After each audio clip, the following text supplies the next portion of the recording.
സാധാരണ വിശ്വാസികളായ മനുഷ്യർ പ്രശ്നപരിഹാരത്തിനായി പല പൂജകളും നേർച്ചകളും നടത്താറുണ്ട്. ഇങ്ങനെ മറ്റുള്ളവരുടെ പ്രശ്നം പരിഹരിക്കുന്ന പൂജാരിയുടെ വീട്ടിലൊരു പ്രശ്നമുണ്ടായാലോ? തൃശ്ശൂർ കൊടകരയിൽ പൂജാരിയുടെ വീട്ടിൽ നടന്ന മോഷണ കേസിനെ കുറിച്ച് അറിയണം. പ്രശ്നപരിഹാരത്തിനായി എത്തി സൗഹൃദം സ്ഥാപിച്ച യുവതിയാണ് 12 പവൻ സ്വർണം മോഷ്ടിച്ചത്.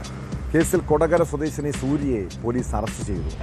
മോഷ്ടിച്ച സ്വർണ്ണാഭരണങ്ങൾ വിറ്റ ശേഷം ആ പണം ഉപയോഗിച്ച് പുതിയ സ്വർണ്ണാഭരണങ്ങളും ഗൃഹോപകരണങ്ങളും വാങ്ങിയെന്നാണ് യുവതിയുടെ മൊഴി.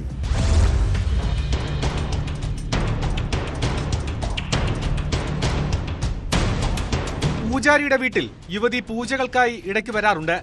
ഈ പരിചയം മുതലാക്കിയായിരുന്നു മോഷണം. കഴിഞ്ഞ മാസം 16-ന് വീട്ടിലെത്തിയ യുവതി പൂജാരി അടുക്കളയിലേക്ക് മാറിയ സമയത്ത് ബെഡ്റൂമിലെ അലമാരയിൽ സൂക്ഷിച്ചിരുന്ന 12 പവൻ തൂക്കം വരുന്ന ആഭരണങ്ങൾ മോഷ്ടിക്കുകയായിരുന്നുവെന്ന് പോലീസ് പറഞ്ഞു. മോഷ്ടിച്ച സ്വർണ്ണാഭരണങ്ങൾ കൊടകരയിലെ സ്വകാര്യ പണമിടപാട് സ്ഥാപനത്തിൽ വിറ്റു. കിട്ടിയ പണം ഉപയോഗിച്ച് പുതിയ സ്വർണ്ണാഭരണങ്ങളും ഗൃഹോപകരണങ്ങളും വാങ്ങി. പണയത്തിലിടുന്ന സ്വന്തം ആഭരണങ്ങൾ തിരിച്ചെടുത്തു. പിടിയിലാകുമ്പോൾ മോഷ്ടിച്ച സ്വർണ്ണാഭരണങ്ങളിൽ ചിലത് ധരിച്ചിരുന്നു. കേസിന്റെ ആദ്യഘട്ടത്തിൽ സൂചനകൾ ലഭിക്കാതിരുന്നതിനാൽ നടത്തിയ ശാസ്ത്രീയ അന്വേഷണത്തിലൂടെയാണ് പ്രതിയെ അറസ്റ്റ് ചെയ്തത്. ഇവർ കൂടുതൽ പേരെ കബളിപ്പിച്ച് പണം തട്ടിയിട്ടുണ്ടോ എന്നും പോലീസ് അന്വേഷിക്കുന്നുണ്ട്.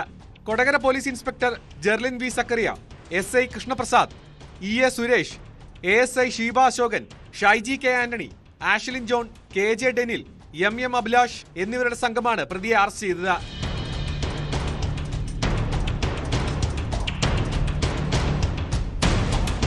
News 18 തൃശൂർ.